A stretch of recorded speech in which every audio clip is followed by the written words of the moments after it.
بسم اللہ الرحمن الرحیم۔ السلام علیکم محترم ناظرین، آج ہمارا موضوع گفتگو حضرت آدم علیہ السلام کی تخلیق سے پہلے کی دنیا اور اس میں بسنے والی مخلوقات ہیں۔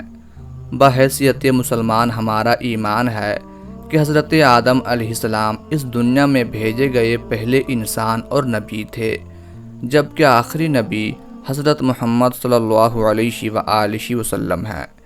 لیکن اسلامی روایات کے مطابق حضرت آدم علیہ السلام سے پہلے بھی ایک نبی کا تذکرہ ملتا ہے۔ یہ نبی انسانوں پر نہیں بلکہ قوم جنات کی جانب بھیجے گئے تھے۔ اسلامی روایات کے مطابق حضرت آدم علیہ السلام کی اس دنیا میں بھیجے جانے سے قبل کرۂ ارض پر جنات کی آبادی موجود تھی۔ جنات ایک ایسی مخلوق جو دور حاضر تک پراسراریت کے گہرے پردوں میں لپٹی ہوئی ہے۔ اسلام کی آمد سے قبل دنیا میں جنات کے حوالے سے عجیب و غریب تصورات پائے جاتے۔ دنیا کے اکثر خطوں میں لوگ جنات نامی مخلوق کو اچھی اور بری روحوں کا نام دیتے، جو ان کے مطابق مردہ افراد میں سے نکل کر معاشرے میں اچھائی یا برائی پھیلانے کا سبب بنتی۔ ان سے مدد طلب کرتے اور ان کے شر سے پناہ مانگتے۔ جہاں اسلام کی آمد کے بعد بہت سے راز فاش ہوئے، ان میں سے ایک پہیلی اس نظر نہ آنے والی پراسرار مخلوق کی بھی تھی۔ اسلام نے ہی جنات کی حقیقت انسانوں پر واضح کی۔ قرآن پاک میں جنات کا ذکر تفصیل کے ساتھ کیا گیا، جس سے ثابت ہوا کہ یہ بھی اللہ تعالیٰ کی بنائی ہوئی ایک مخلوق ہے، نہ کہ مردہ انسانوں کی روح ہیں۔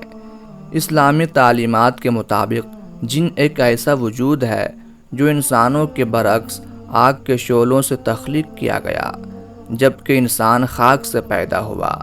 جنات علم ادراک اور حق و باطل میں تشخیص کی صلاحیت رکھتی ہیں، جبکہ یہ مخلوق انسانوں کی ہی طرح فرائض اور ذمہ داری بھی رکھتی ہے۔ جنات نامی مخلوق جزا و سزا اور حساب کتاب سے مستثنیٰ نہیں۔ جنات میں ایک گروہ مومن جبکہ دوسرا گروہ مشرک و کافر ہے۔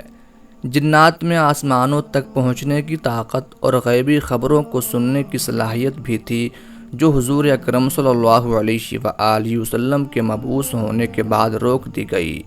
ان میں سے بعض ایسے پائے جاتے ہیں جن کی طاقت بہت زیادہ ہے۔ زمین پر جنات کی خلقت انسانوں سے پہلے ہوئی تھی، جبکہ دور حاضر میں بھی جنات کی آبادی انسانوں سے کہیں زیادہ ہے۔ اب ہم کچھ روشنی اس سوال پر ڈالتے ہیں کہ کیا انسانوں کی طرح جنات کی جانب بھی پیغمبر بھیجے گئے تھے؟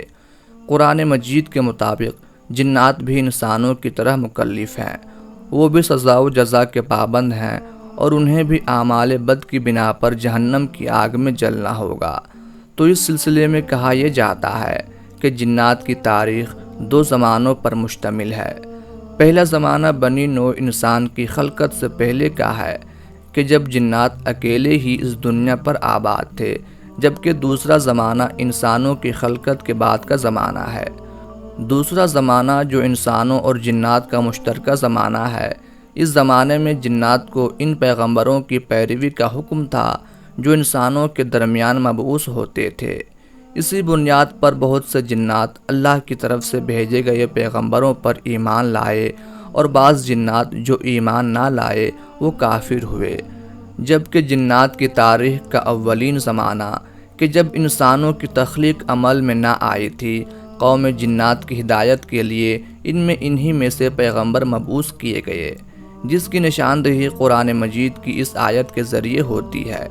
ترجمہ: اے جنوں اور انسانوں کی جماعت، کیا تمہارے پاس تم ہی میں سے رسول نہیں آئے تھے جو تمہیں میرے احکام سناتے تھے اور وہ تمہیں ڈراتے تھے اس دن کی ملاقات سے؟ اس آیت کا مفہوم اس بات کی واضح دلیل ہے کہ حضرت آدم علیہ السلام کی تخلیق سے پہلے یا ان کی خلقت کے بعد جنات کے لیے پیغمبر تھے، لیکن قدرتی بات ہے کہ بنی نوع انسان سے پہلے یہ پیغمبر ان کی اپنی نوع سے ہی تھے۔ نوع جنات میں بھیجے گئے پیغمبروں کے حوالے سے باب العلم حضرت علی رضی اللہ تعالی عنہ کی ایک روایت بھی ملتی ہے، جو کچھ یوں ہے: ملک شام سے تعلق رکھنے والے ایک شخص نے حضرت علی رضی اللہ تعالی عنہ سے پوچھا کہ کیا خدا نے جنات کی جانب کسی پیغمبر کو بھیجا ہے؟ تو جواب میں حضرت علی رضی اللہ تعالی عنہ نے فرمایا، ہاں، ایک پیغمبر جس کا نام یوسف تھا، جنات کی ہدایت کے لیے بھیجا گیا، لیکن انہوں نے اسے شہید کر دیا۔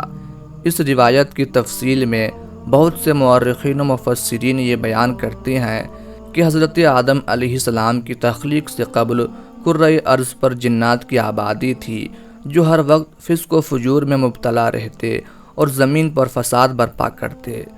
چنانچہ اللہ تبارک و تعالیٰ نے ان کی جانب یوسف نامی ایک پیغمبر کو مبعوث کیا، جبکہ کچھ مورخین، جن میں علامہ جلال الدین سیوطی بھی شامل ہیں، انہیں پیغمبر نہیں بلکہ جنات کا بادشاہ یا لیڈر خیال کرتے ہیں۔ یوسف نامی اس ہستی کی جانب سے جنات کو جنگ و جدل سے باز رکھنے کی کوششیں کی گئیں اور انہیں ان کی زندگی کے مقصد یعنی خدائے واحد کی عبادت کی جانب بلایا گیا، لیکن جنات چونکہ آگ سے بنے تھے لہٰذا فطری طور پر نہایت سرکش ثابت ہوئے۔ انہوں نے ان پیغمبر کا مذاق اڑایا، انہیں تنگ کیا اور بالآخر انہیں قتل کر دیا۔ اس کے بعد قوم جنات نے روئے زمین پر ایسی قتل و غارت گری مچائی کہ اللہ تعالیٰ نے ان کی طرف فرشتوں کی ایک جماعت کو بھیجا۔ روایات کے مطابق اس جماعت کا سردار ابلیس تھا۔ فرشتوں نے قوم جنات سے زمین خالی کرائی اور انہیں سمندر کے جزیروں کی طرف بھگا دیا، جبکہ امام ابن کثیر اپنی کتاب البدایہ والنہایہ میں لکھتے ہیں کہ انسانوں اور جنات سے قبل روئے زمین پر ہن اور بن نامی مخلوقات آباد تھیں۔ اس نسل نے زمین پر قتل و غارت گری کا ایسا بازار گرم کیا کہ اللہ پاک نے ان پر جنات کو مسلط کر دیا۔ پھر اللہ پاک نے جب فرشتوں پر اپنا ارادہ ظاہر کیا کہ میں زمین پر اپنا خلیفہ بنانے والا ہوں، تو فرشتوں نے اپنے گزشتہ تجربے کی بنیاد پر کہا کہ کیا تو ایسے شخص کو زمین پر خلیفہ بنانا چاہتا ہے جو فساد پھیلائے اور خون بہائے؟ اس پر اللہ پاک نے فرمایا، جو کچھ میں جانتا ہوں وہ تم نہیں جانتے۔ اور اس کے بعد حضرت آدم علیہ السلام کی تخلیق اور ابلیس کی جانب سے حضرت آدم علیہ السلام کو سجدہ نہ کرنے کا واقعہ پیش آیا۔ اکثر علماء کرام امام ابن کثیر کی اس بات سے اختلاف کرتے ہیں کہ اس دنیا میں جنات سے پہلے ہن اور بن نامی کوئی قوم آباد تھی، اور ان روایات کو ضعیف قرار دیتے ہیں، لیکن علماء جمہور کی رائے اس بات پر متفق ہے کہ جنات کی تخلیق حضرت آدم علیہ السلام سے قبل ہوئی، انہیں آگ کے ذریعے تخلیق کیا گیا۔